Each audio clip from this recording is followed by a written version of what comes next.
this episode of the Range Minded Podcast, you get to hear me ramble. I could not think of anything specific to talk about in this episode, so I get to monologue the entire time. But don't worry, we're going to be talking about something specific. I don't know, maybe GunCon, for example. Anyways, I hope you enjoy this episode of the Range Minded Podcast, episode 247, the GunCon Experience. Here we go.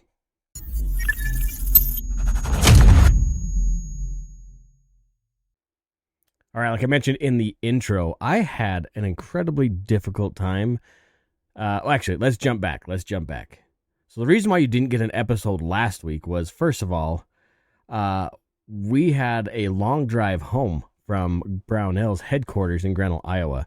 That's right. I drove, and I took my son with me. We drove to GunCon because I didn't want to fly because I'm a tight ass, I guess. I didn't want to spend the money. So what do? I spend the money in fuel instead. And hotel stays. And we're going to talk about this whole experience of driving to GunCon and driving back. So anyway, because you didn't get, the reason why you didn't get an episode last week was I technically got back Monday morning. Usually I try and record a show Sunday night. Sometimes it ends up being before, after, it just depends. But I got home at 1 o'clock, almost 2 o'clock in the morning on Monday. So I literally drove 19 hours without stopping.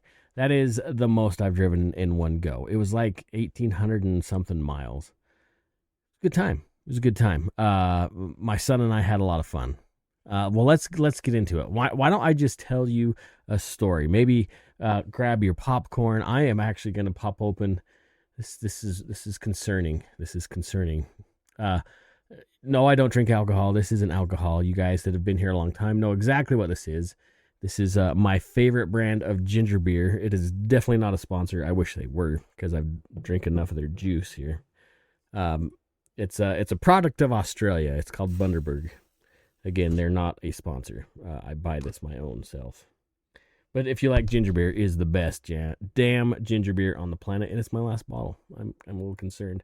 So cheers. Let's just sit back and BS, shall we? I'm going to take a drink because I haven't had one in a while. It is so good. So good. Anyway, let's start off. So, the GunCon Experience. So, I had never been to GunCon before. I think you guys have known that.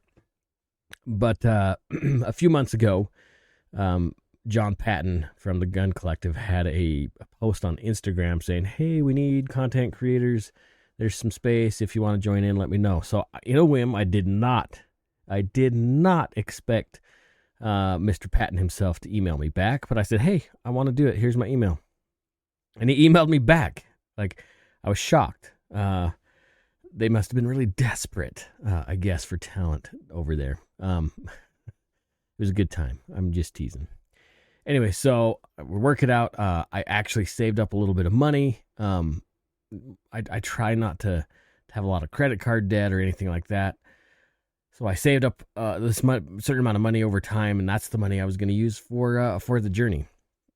And I honestly used every dime, but it wasn't much, and you're going to understand why here in a minute.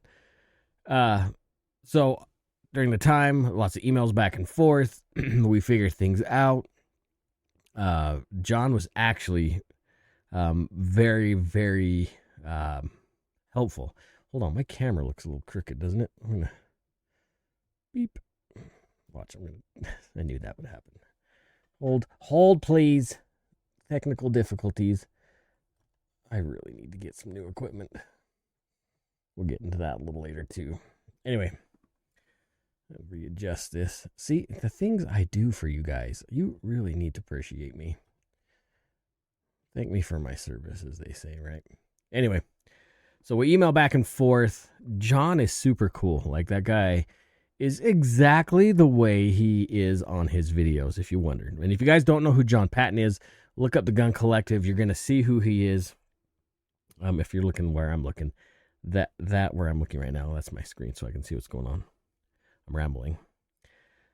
And leading up, he is in constant communication with me, which is great. And I really, really appreciate it. like I say, he's a super cool guy, just like he is on his videos. So as that time comes closer, my son takes off a week of work. I take a week off of work, and we decide. So the event starts technically for content creators on Thursday night.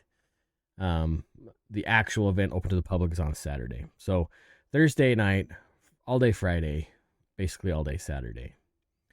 So we leave Tuesday morning.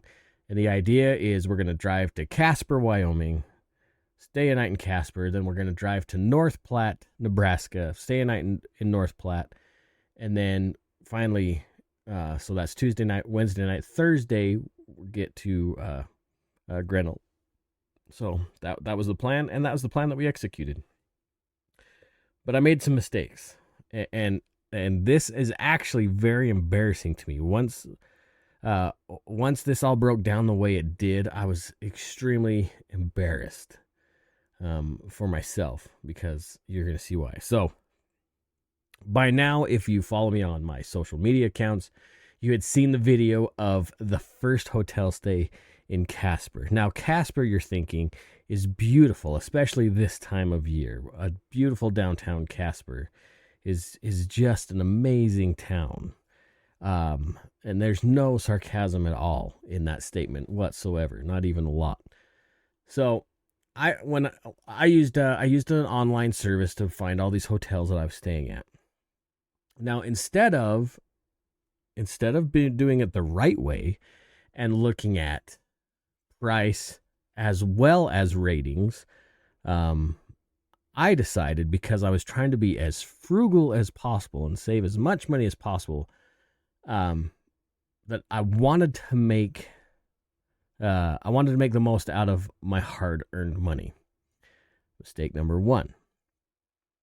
So I rent the hotel place. I rent a hotel room in Casper for the night that we talked about, Tuesday night, and then I rented a hotel for Wednesday night in North Platte, like we just talked about.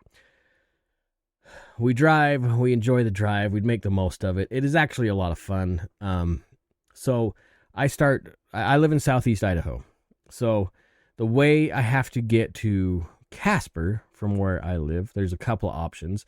I can either go down through a little town called Montpelier, and then come across from a town called Kemmerer, which is in Wyoming, and then across, into Casper, basically taking Interstate 80 most of the way.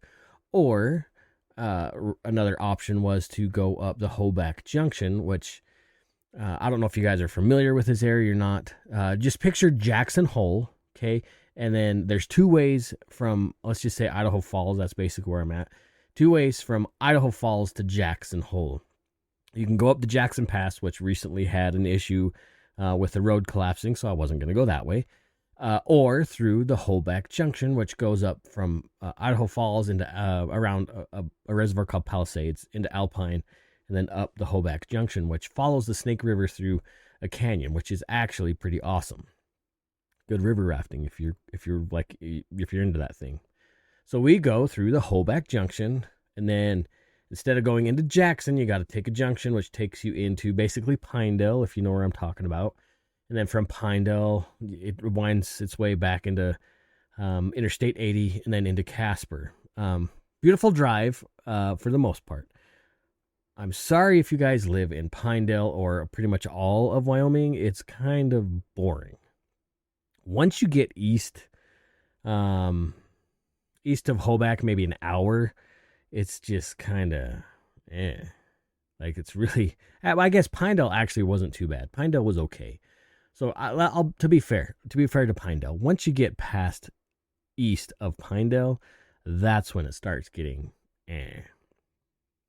But since we'd left early in the morning, we left like 8 o'clock. The sun was out. We got to see all the scenery. There is a lot of landscape, as you go through there. I like the adventure side of driving. That was the other thing. When you fly, you don't really get to experience America. You kind of lose the relevance of how big each state really is.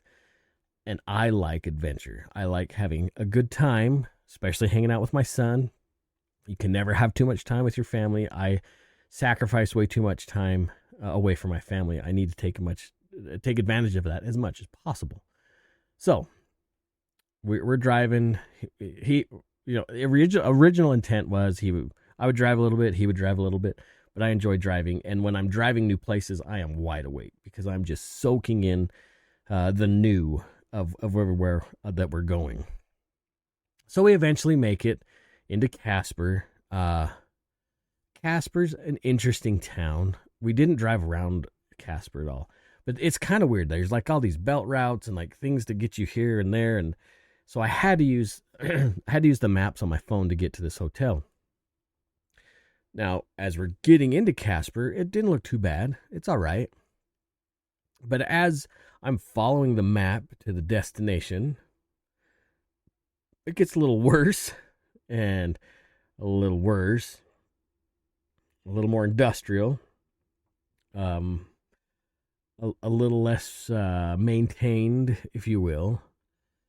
And I get to this freaking sketchy hotel. And maybe I'll upload the video so you can see what we're talking about. There, like when I got there, I was like, this can't be the place. There's just no way. Yeah, it was it. Once I looked at the sign on the building, and I'm like, shit, this is the hotel. It was gross. It was really, really gross. And there's some lessons here. Once I finish this section of the story, we're going to talk about some lessons here. So I pull into the parking lot. I mean, there's abandoned cars. There's like, you know how you watch some of these movies where the detectives are going to find these criminals that are hiding out in sketchy places, and there's like displaced people hanging out in front of their hotel rooms with no shirt on, smoking and drinking, and you can basically smell that part of the movie. That was exactly what this hotel was like. It was bad. It was really, really bad. So I go in and I check in, and oh my gosh, dude, it was like, I can't explain the smell. Like, picture like an ashtray that's been smoked in a lot, but set outside and it rained. And in the meantime, somebody left like a taco in there, as well as maybe a cheeseburger, and like the smell of the food and the wet ashtray and the medial body odor. That was the lobby, if you can call it a lobby. Yeah, it was gross. It was really bad. But I was like, hey, maybe it's not so bad. I'm saving money. This will be okay. It's just one night. So truly, it can't be that bad. I was wrong. So I park. We make sure we take everything out of the car, including like phone chargers that are plugged into like the cigarette lighters. I mean, the cords, anything that could be any kind of value in the hotel room, it goes. So I open the hotel room door, and what the smell of the lobby was like concentrated from this room. It was so gross. Like, you walk in there and you could just feel the grossness, right? Like, you just feel it. The air conditioner was rolling, and like, I swear it was just blowing mold spores into the room. You know that really wet, musty, like rotten wood smell? That was basically being blown in from this air conditioner. And by the way, it was hot, like, and muggy. And so like, you want the AC on, but the smell of the AC is so bad that it's worth sweating 15 pounds just not to die. Like, that was the point, right? So my son and I, we just kind of look at each other, and we can't say what we were thinking on here because I'll get canceled. But like, it is just so bad. Like, I can't I can't explain how bad it is. Like, there's no way for me to physically or verbally explain this without you being physically in the room bad. Like, bad. So we made the immediate decision. Number one, as soon as we wake up, we are gone. We're leaving as like 6 o'clock in the morning. We're out of here. Like, if we could leave at 5, we're out. We're gone. We also made a secondary decision that there is no way on God's green earth that we were going to sleep in the beds that they had there for us. No way. Not in a million years. Luckily, when I travel, I carry a military whoopee with me. By the way, best blankets you can buy. They're cool when they need to stay cool. They keep you warm if you need to stay warm. I don't know what witchcraft they do with the military whoobies. Get you a few. They're great even just to keep in your car. They're nice and small to pack, and they're just super versatile. Anyway, so I throw my whoopee on top of the bed. I don't take my shoes off. I don't take my socks off, obviously. I don't change my clothes. My son is the same way. You know it's bad when you do not take your shoes off. That's how bad it was. I turn off the air conditioner. I find a way to open the windows, which I think were supposed to be sealed shut, but I found a way to open it.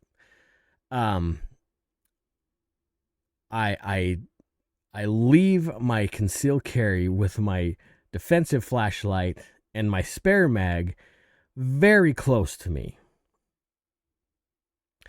And I don't sleep very much because I am up probably every hour looking out the hotel window, making sure that people aren't interfering with my vehicle. And my son, like, we kind of take turns doing this.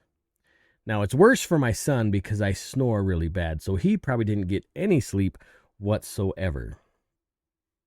And it was bad. Did I tell you it was bad? Did I mention that? Clearly the worst hotel I have ever stayed at. And I have been to some gross hotels, but this was like a whole new level. Now here's the lesson to be learned from hotel number 1. Never, ever, ever compromise your security for the sake of saving a few bucks. I was so embarrassed the minute I walked into that lobby and I see a drug deal taking place on the sidewalk. I knew immediately I was a fool for renting this room. I'm not going to tell you the name of the hotel. We're not going to talk about that. I'm not going to rag on the hotel. People are trying to earn money or whatever. Don't save a few bucks and compromise your personal security. Don't do it. Okay? Lesson number 1. I was extremely embarrassed that I'm Mr. Firearms cool guy instructor, self-defense type, and I made a move like that. I'm an idiot. So that's not going to happen again. Lesson learned. It was a bad idea. Yeah. So, needless to say, as soon as we can get up, and now because we made the plan of not staying there very long, we didn't even brush our teeth. Like, it was so gross in this place that we did not unpack anything whatsoever. Nothing. Okay, everything stayed in the bag. I brought my cooler in. We had some drinks and some cookies and stuff in our cooler, little travel snacks, right? You got to have your tactical travel snacks. Nothing came out of the packaging that we brought it in. Nothing changed, right? We didn't eat. Well, that's not true. My wife made us a sandwich that was supposed to be for lunch, but we powered through the drive because I was saving money, and we ate the tuna fish sandwich, which we could not taste over the smell of the hotel room. It was incredible. So we did eat, but we went right to bed, and did not sleep very well. Now, here's the thing. I wake up in the morning and I go down to the lobby to check out right away. I'm pretty sure my son had everything in the car before I even made it to the lobby, which was only 30 feet away from the hotel room. And it's closed. I'm like, are you freaking kidding? Are you kidding me? And I misunderstood the sign. It said, no checkout till 11 or whatever, which really meant checkout, like you have to be checked out at 11. But the way the sign read, it was like, you can't check out till 11. And I was like, there's no effing way I'm staying in this place till 11 o'clock. No way. Luckily, I actually understood the sign, even though from sleep deprivation and toxic poisoning, that you had to be checked out by 11. So, but the thing was like everything was shut down. Like, how do I talk to somebody? But there was a doorbell, so I'm like, whatever, I'll ring it. And this incredibly sort of not so friendly lady helped me check out. She asked me questions that I didn't understand, and she treated me like I was the weird one, which maybe I was the anomaly, I guess, at this hotel. Anyway, we got out there as soon as humanly possible and back on the road again, thankfully. Now, the problem with... I'll tell you, we'll get to the lingering problem with this hotel later. You probably already guessed it. So, off we go to North Platte. Now, there is so much country between Casper, Wyoming, and North Platte, Nebraska. And it was not what I expected. Not at all. I figured once we got, because I've driven from, to Denver, just outside of Denver, for Blade Camp a couple of years ago, and it seemed really flat and boring, which it is. Wyoming's pretty boring. Not a lot of people there. But really, it wasn't that bad. Like there was some interesting landscape. Like, so we go from I think it was from Casper. No, that was before. So before you get into Casper, like there's like the old Mormon Trail, and there's like these places called Martin's Cove, and like all these places. Like it's really pretty. These huge granite slabs of mountains, and like it is really intriguing landscape. And then you think about like the pioneers trekking across this, and like how did they do this? And if you don't know like the story of Martin, the handcart company, like they were in the middle of a snowstorm, crazy. Anyway, completely different topic. So we go from Casper, and we're driving to Nebraska, and the way the map took us from Casper to Nebraska, which don't get me wrong, it was the quickest route, but it wasn't on the freeway, which I'm totally cool with actually, because I mentioned in the beginning, I like to explore. I like to see the country. So it took us down on these like byways through Nebraska and through eastern Wyoming that were like really cool. Like you almost see like some of the Badlands type landscape with the erosion and like layers of rock, and it was really actually kind of cool. And I can remember vividly, it took us through this little town called Chugwater, Nebraska, which I'm highly sure that movie was in the animated show Home on the Range. I'm pretty sure. Anyway, Chugwater. Dinky little town, middle of nowhere. And then like east through these scenic byways of Nebraska. And there is a lot of agriculture in Nebraska. Just so you guys know, maybe you knew already, there's not a lot of people, but a whole bunch of land. But it was still pretty neat. And we didn't even know we were in Nebraska because like it doesn't tell you. And until you look on your phone, you're like, oh, look at that, we're in Nebraska. So we take these scenic byways. It's far more hilly than we expected. Eventually we get back on I-80 and we cut across to North Platte. North Platte is actually a pretty cool little town. Home of Buffalo Bill. We didn't go to the Buffalo Bill museum or his house, I guess. We went to this little thing right off the freeway. That's been there since like the 60s or 50s. It was kind of fun. But we were just so tired from traveling. We got a Applebee's burger and we just went to the hotel and stayed the night. This hotel was actually kind of fun. It was probably built in the 50s, and it was kind of like it was all like well taken care of. Other than the pool, there was no water in the pool, which I don't care. I don't swim. But the hotel was actually kind of nostalgic. It was pretty cool. Not like Dumb and Dumber sit in the heart-shaped hot tub nostalgic, but it was fun. It was a good hotel. The people there were really they were really friendly and accommodating. They were awesome. And after the disgusting hotel, the shower felt amazing in a clean, usable shower that I wasn't worried about getting some kind of a needle or something jumping out of the drain at my feet. It was nice. It was a nice hotel. I don't remember the name of that one either, but I would endorse that hotel again. It was, I mean, it wasn't like 5-star super fancy, but it was probably super fancy for North Platte. So there's that. It was a good hotel. So we stayed the night in North Platte.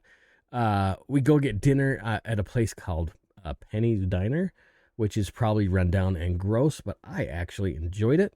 I like a good gross diner. There's nothing like a greasy diner burger and Flo serving this food. So it was a good time. Still, I mean, it was not like a fancy restaurant by any means, but it was cool. It was right there on the side of the highway.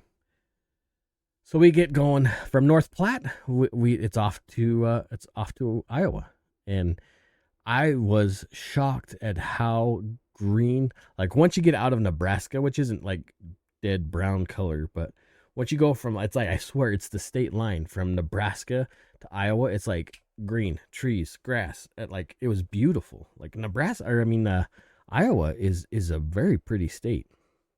I could live there. I love trees. I love green, and it was pretty. Other than tornadoes, I guess that particular part of Iowa has had a high concentration of tornadoes this year, so that was kind of a downer. But it was cool, and there's it was just east of North Platte, maybe 20 miles. There's this, and you guys may have seen it already. There's this huge arch that's built over the freeway. It kind of looks like an old fort, but out of steel. And I should have stopped. I think there's actually a gift shop that's attached to it. It's just super cool. It's super neat.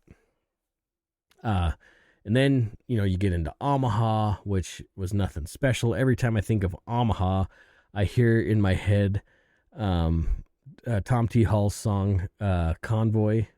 I don't know if you guys like that old kind of country music, but yeah, so that every time I hear Omaha, I think of Omaha. What they're gonna know what to do with them hogs in Omaha. Anyway, so we drive through Omaha, which is far bigger than I expected. Didn't stop. I didn't want to stop. We had a schedule to keep, and so we just kept plowing through. So Omaha and then Des Moines, which there's a lot of construction between those places. Super boring. Lots of green, lots of trees. So I told you I live in Southeast Idaho.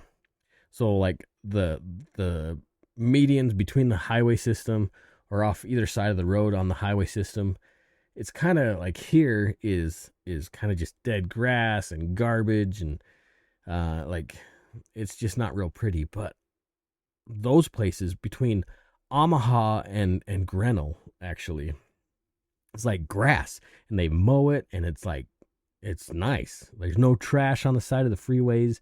Whoever's doing the whole adopt a highway thing, they're doing their job. It's pretty. It's quite nice. Really humid. I didn't expect that until I got out of the car to stop at a rest stop. It was it hits in your face and you're like, surprise. And it was kind of warm. So you get the humidity. And I've lived in high humid areas. I lived in Australia, so hot and humid.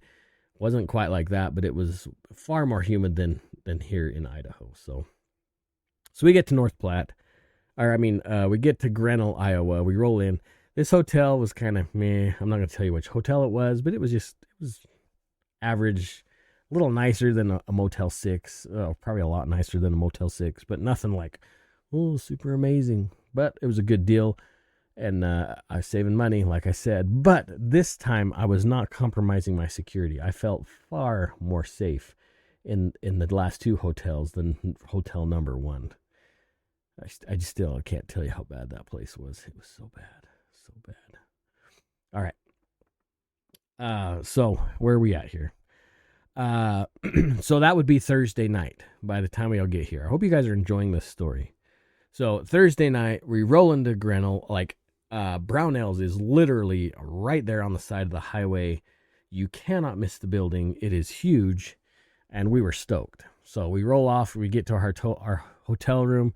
There's a dinner Thursday night for content creators. So my son and I, we kind of just clean up, change our shirts, gussy up a little bit, and we head over to Brownells. And it was awesome, like super awesome. There was a lot of big names there that, so my intent of going was to kind of network and get to know some other content creators and kind of develop my skills, right? But I was basically like almost, I wouldn't say starstruck, but I felt like a little fish in a really big pond. That's probably the best way to put it. So I felt really inferior, so I didn't really talk to as many people as I should have. And that's my fault. I got to get over that fear. But we did connect with some really cool people. I'll post some of the stuff up here a little bit later on some videos. Hopefully I can get them linked. And by the way, the GunCon, they hired actually some video people, and they sent me a bunch, like hours and hours of footage, like B-roll footage that they said, hey, go ahead and use it. You're good, use it. So there should be a lot of stuff I can just kind of throw in and mix in here so you can see what's up.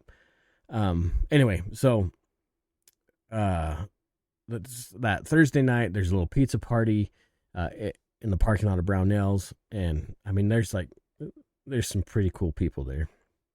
But we just kind of sat at our own table, and why can't I remember the name of this company? They're super cool. Anyway, this company's owned by a couple of sisters. They make a detachable buffer tube system that's actually super, super rad. They sat down, we hung out, and we talked and had a good time. It was a lot of fun. And you know, passed out some patches and talked about the podcast a little bit. It was cool. It was fun. And then Friday was just media day. It was range day, and we were absolutely excited to get out at a range. And I'll post pictures of the range. Like, it is amazing. I don't think Brownells owns this range. I think it's privately owned, like a member range. But I think Brownells probably pitches in a lot of money for this range. It's an outdoor range, and it is beautiful. It's out in the middle of these cornfields. Like, you got to take all these roads to get there. And then it's just a farmhouse with a gate. You're like, okay, whatever. And you pull in through this gate, and it drops down in this valley, kind of like a wadi almost. It drops down in this little river valley, and I mean, it's beautiful. It's just so beautiful, so green. The problem with Friday was it was gonna rain, and it had already kind of drizzled a little bit, but you can power through the rain, right? I thought. So we get there early, actually. I like being early. So we get there early. They let us kind of hang out. They have, it's like a big event tent, you know, those great big tents you can rent. So we just kind of hung out under there and talked to some folks. Amentu Mag was there, so I'm friends with those guys. And we just chatted and talked about some new stuff that they're coming out with, which there's some cool stuff that they're coming out with, by the way. And you know, just kind of mingled with the people that we know. And then before the event started, I got to meet a few other folks, like the 2A boys, and shout out to the 2A boys.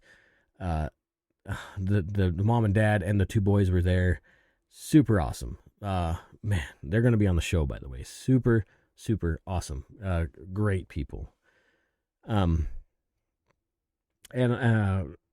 met some other folks there and hung out.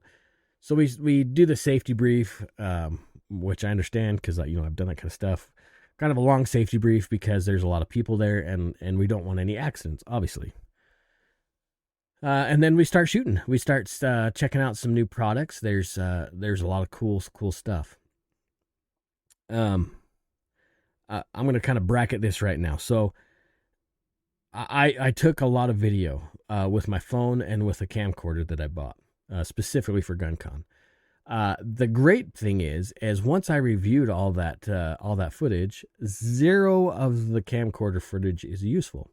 No sound. I don't know what happened. There's zero. I had a shotgun mic hooked to it, so it just didn't work. No sound whatsoever. So I missed out on some really important interviews. I felt they were important, and some other like content about new shotguns and like Beretta shotguns, not Beretta, but Beretta, which was the parent company of Benelli, I guess, or an offshoot of Benelli. They have some sweet shotguns, by the way, and they're far less expensive, but they're sweet. So there was some stuff. I talked to those guys that I wish I would have got. I can show you just the video and then just make up what he's saying. I suppose I could do that. But we got to shoot a bunch of different guns, like those shotguns.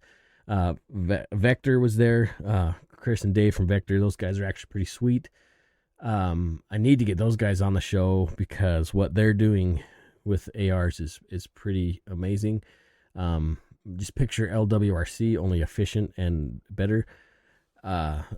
With their short stroke piston system is pretty sweet. I hung out with the Wilson Combat guys actually quite a bit. Mike at Wilson Combat was an absolute gentleman. He was so cool.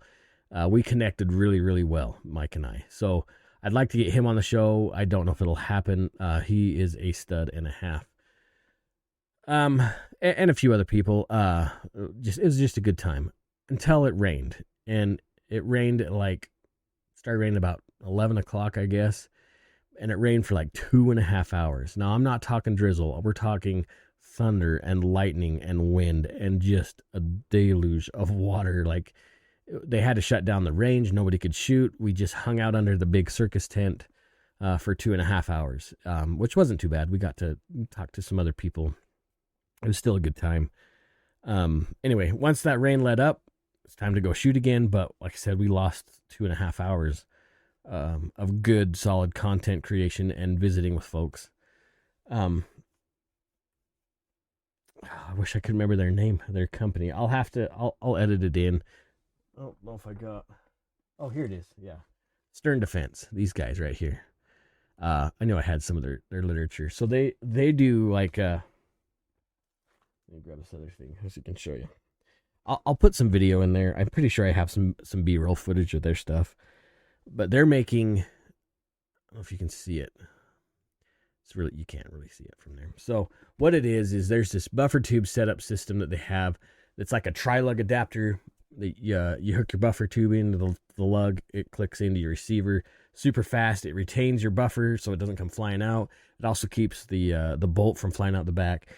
Ingenious idea, super fast, super rad, actually. A lot of fun. They also make these little magazine well adapters for your ARs, so you can get them in, I think it's Smith, SIG, and Glock mags. It's super cool. Stern Defense. Those are the gals. They're a couple sisters. Super cool. In fact, they had and I guess they did it last year. They had a contest to who could put 3 of those things together and rattle off 3 rounds as fast as possible. And I'm not going to brag, but I'm going to brag. I held the fastest time almost the entire day. So to put 3 of them things together and rattle off 3 rounds, and you had to hit the steel 3 rounds in a row, ding, ding, ding, at, I think it was 15 feet. It wasn't too far. Maybe 20 feet.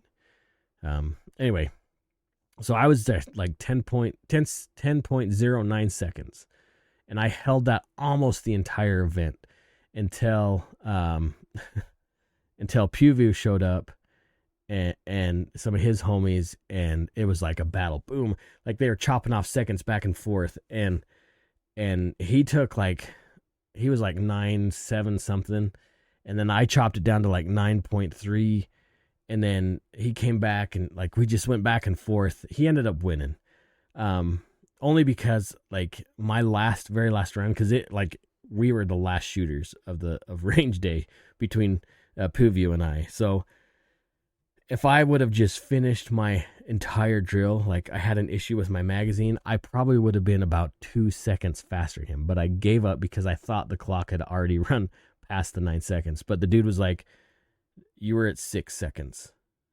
You would have won." Oh well, it was so much fun.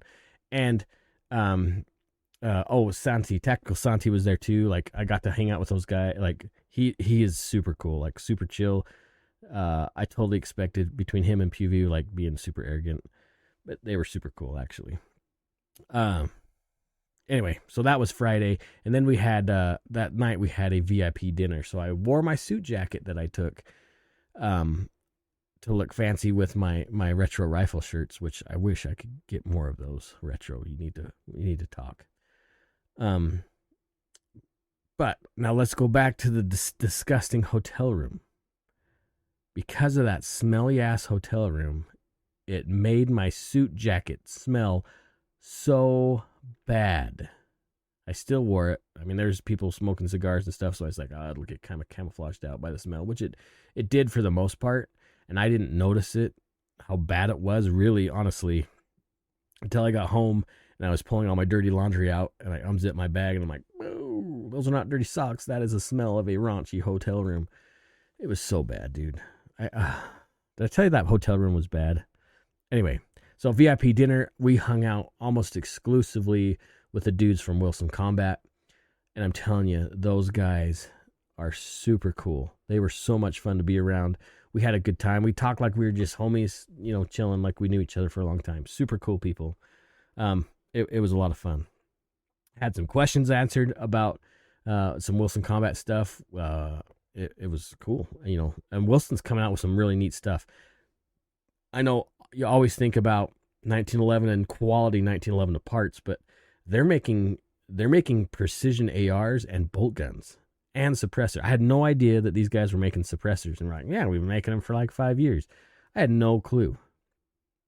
And we shot some of their guns, and I am telling you, the precision in their handguns are being put into the precision of their rifles. I was very impressed, and extremely lightweight. We have Seekins here in Idaho, which make, I think it's the Havoc and, some of those other rifles, which are really, really light. I mean, these Wilson's rifles are extremely light as well. They're not under the name Wilson. I can't remember the name of what they're under. It's still a Wilson product, so it's quality stuff. I was really impressed.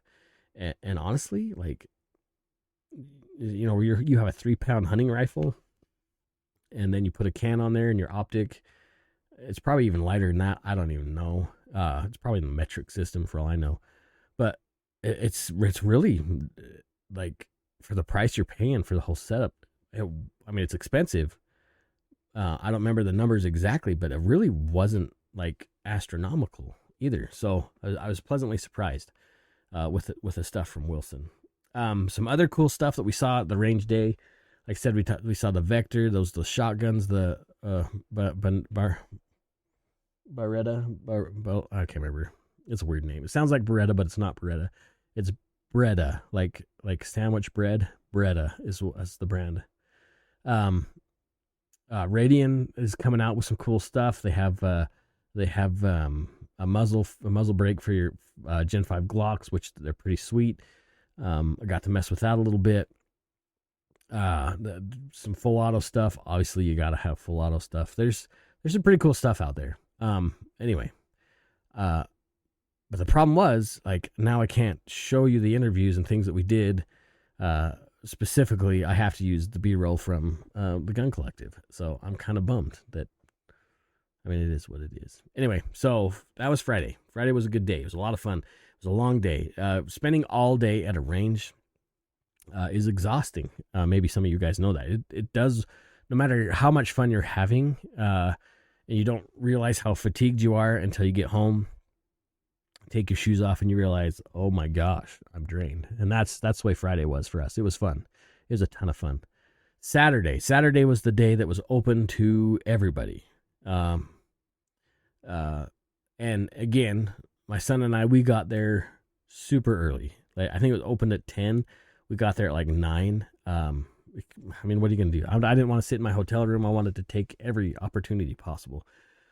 So we get there at early, but there's people, still vendors and manufacturers. They're still coming in, trying to figure out, how to set up their booths and whatever. So at first we were just kind of wandering around like a couple of slugs.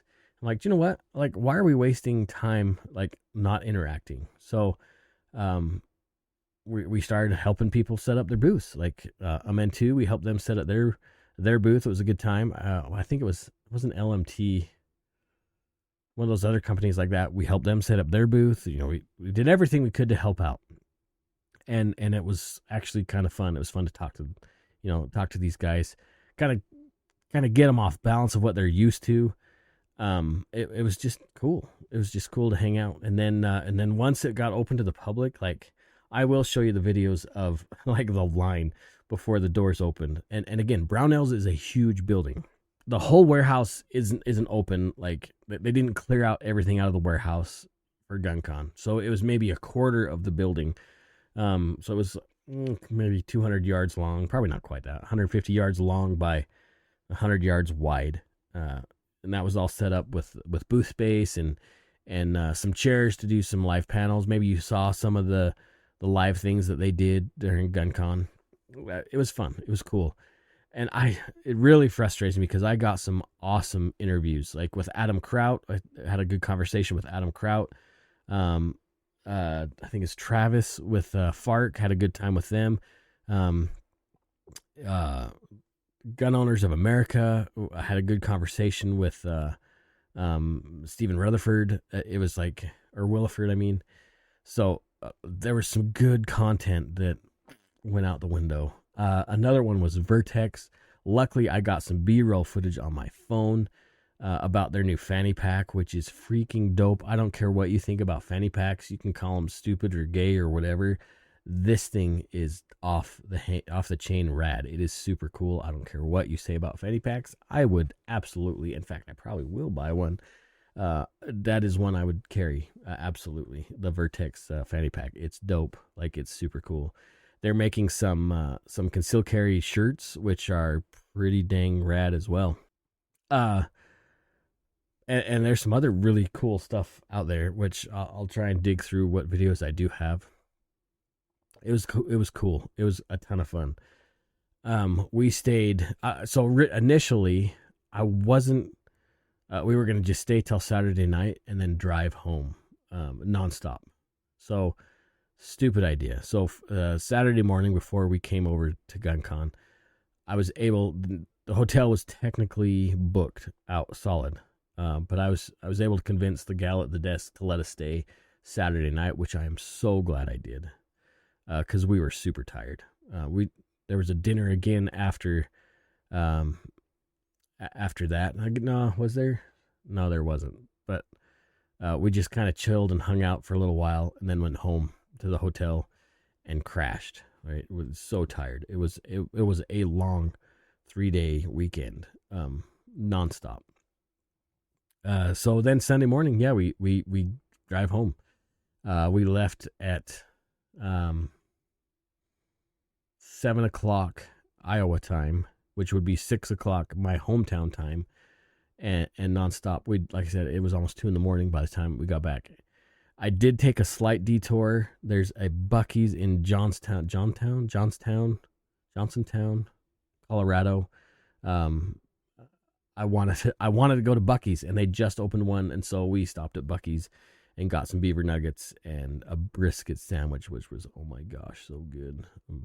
I'm glad for the 1 hour detour. It was worth it to Buc-ee's just to say I've been there, just say we've been there. So yeah, I think it's just outside of Fort Collins. So yeah, Buc-ee's, and then back home all the way. Like I said, it added at least an hour to the trip. And the thing is, you got to understand when you're driving that long, first of all, normally you get super, super tired, right? Like, you're just sitting in the same position for so long. I may or may not have had a couple of rock stars. Not at the same, I didn't shotgun 2 in a row, so just chill out. but every few hours, 7 or 8 hours, pop another one, just to keep you awake. But the problem is once you get uh, basically to Colorado. Oh, by the way, so like going through I-80 and then like west and then cutting into Colorado instead of staying in Wyoming, like how do people live there? Like I thought eastern Wyoming was terrible, but eastern Colorado sucks. Like how do you, if you're from eastern Colorado and you live in that barren wasteland that you call Colorado, like that John Denver's full of shit, man. Like there's nothing there until you get, to central Colorado where the mountains are. Like it was like 50-mile-an-hour winds, crosswinds, and nothing. Oh, God bless you if you live there, because it was terrible. That was like that was borderline Casper Hotel terrible. Like it was stupid. Anyway, so once you get into the mountains, like where there's deer and moose and elk, and you understand, because I've driven a lot at night through the mountains, so it starts about sundown and later. That's when these animals, like, they kind of migrate towards the road systems. I was told that they kind of think that the road noise is like water, so they're migrating to water. I think that's not true, but in the case of like Hoback, the Hoback Junction, that is the Snake River, and so they probably are going to the river to get a drink. And I probably would have been home an hour earlier, but where it was like midnight and you're driving through here, like steep mountains on one side and kind of a steep drop off into the river. I took my time. My son was sleeping. There was actually quite a few elk and deer hanging out by the side of the road. And so obviously I slowed way down because I didn't want to hit a large animal in my 4Runner. So, but it was still nice. It was still pretty. Like you could see the stars. It was bright enough that, you could see the stars. Not that I was just gazing at the stars while I was driving, but it was pretty. It was a pretty drive home, even though it was dark and I couldn't see anything. I could imagine what it was like because I've driven that enough. But it was fun. It was a good time. I was going to say something, wasn't I? And I forgot what I was going to tell you. Nonetheless, would I go again to GunCon? Yes, I would. Would I fly to GunCon? I don't know. It was kind of fun to drive and make an experience. Initially, the idea was to take my whole family and drive the distance and kind of sightsee and have some fun, which we probably could have done on the way there. But it would be like a 2-week vacation to go there and back, basically. So I don't know. And my daughters and my wife would not have had fun at GunCon. I don't think they would have enjoyed it at all.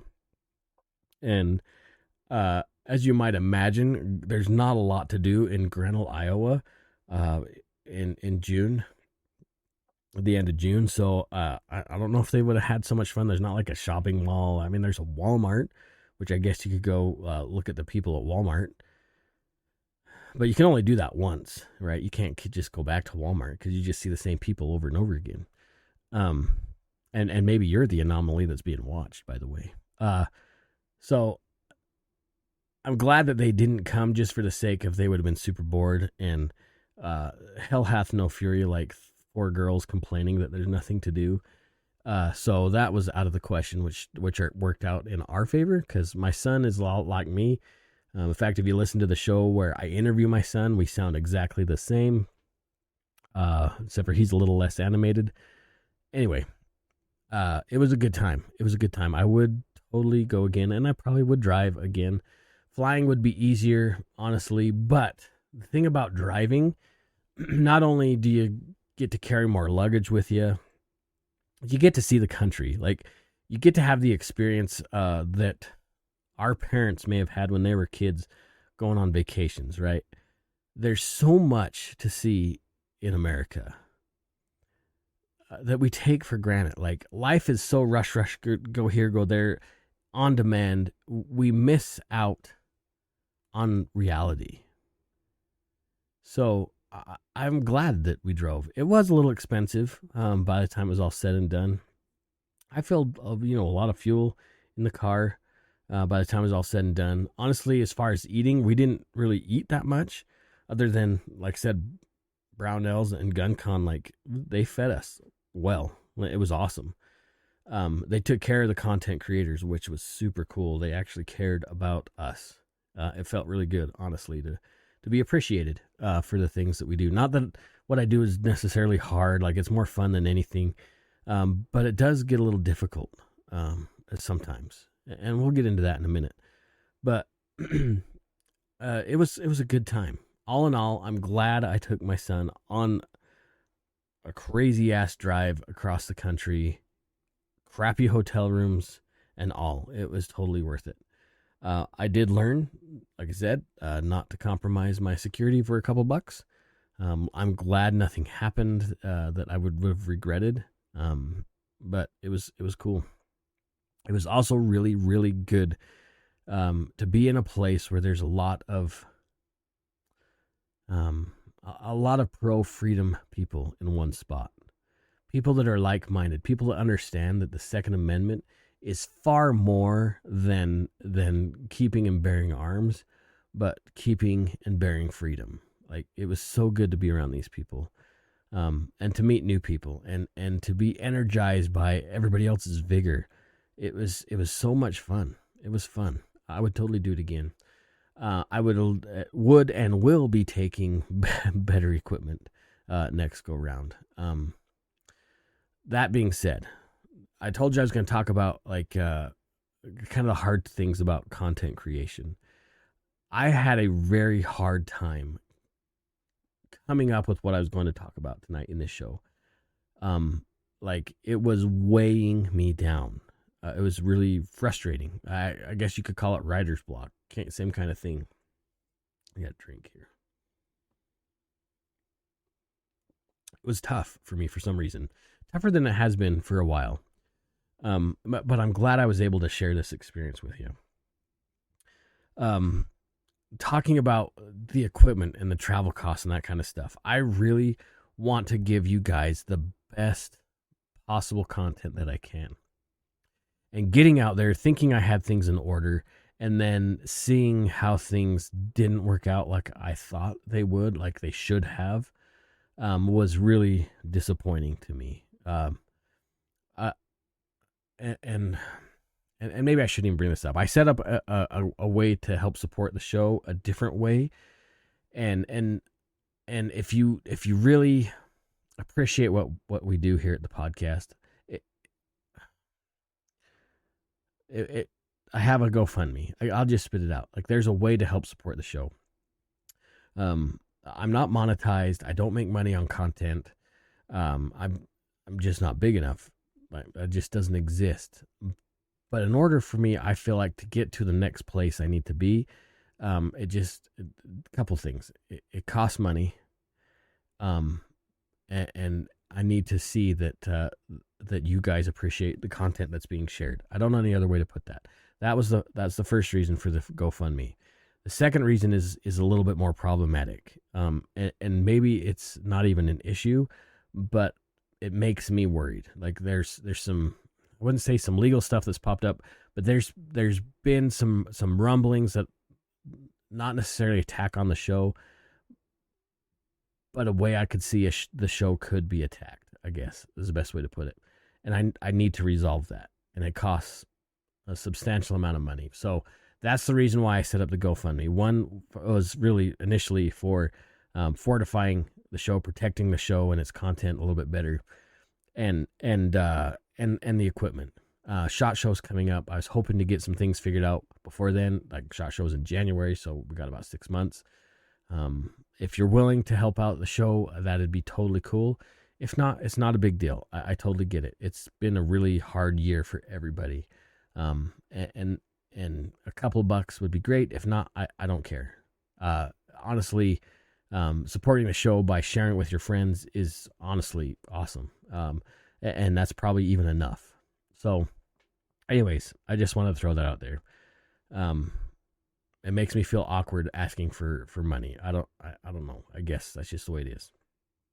But if you do like the show, if you appreciate what I do here on the Range Minded podcast, leave a comment, share it with your friends. That subscribe to the channel. That kind of stuff helps me pop up more often in like the For You feeds. And that makes a difference. Okay. That is appreciated a lot more than you guys might actually think, especially if you don't create content. It doesn't make any sense to you. The algorithms have changed a lot on like YouTube, and TikTok is a freaking nightmare. So more interaction I can get, and me interacting with you, because I'll reply to comments as often as I can. That makes a difference for the show too, because that gets it in front of more eyes. So I appreciate even that. If you can do that, that is fantastic. Patches,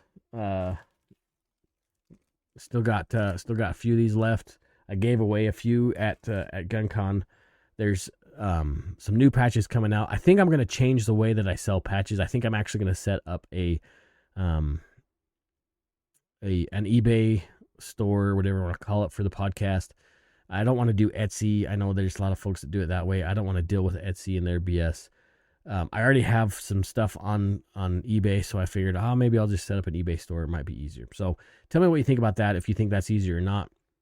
Otherwise, in the meantime, you can just DM me on any of the socials, whether it be X, Twitter or X. I'm at Range Minded. Instagram is Range Minded Podcast.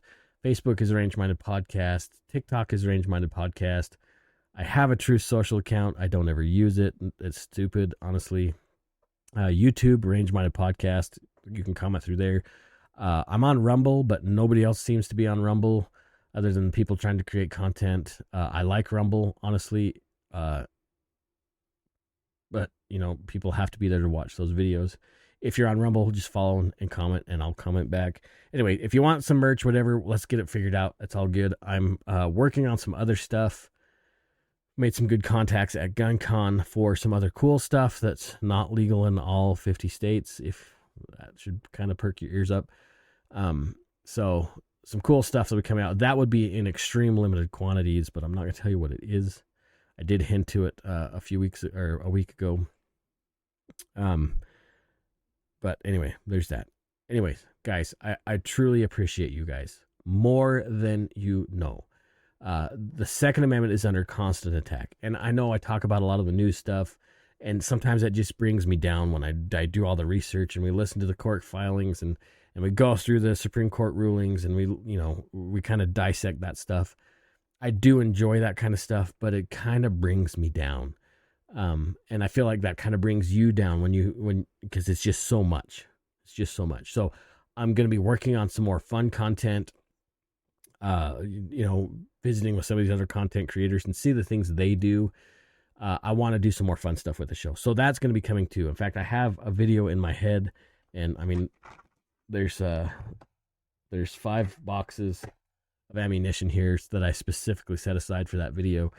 I just need to do it. And so that's the way it's going to be. Just got to get out there and do it. Anyways, you guys rock.